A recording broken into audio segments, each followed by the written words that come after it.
आपको जानान कह के कितना अच्छा लगता है।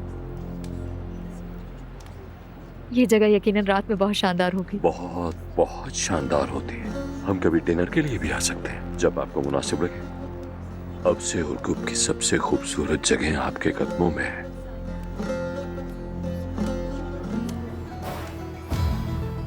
मैं हमेशा खुद से कहता रहा कि अब बस तुम इस दुनिया में एक सादा सी जिंदगी गुजारने आए हो।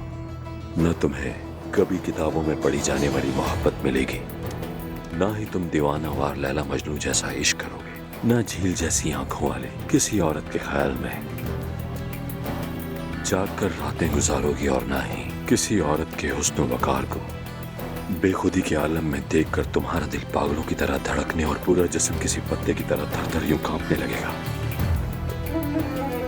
लेकिन लगता है मैं गलत था। आप मिल गए।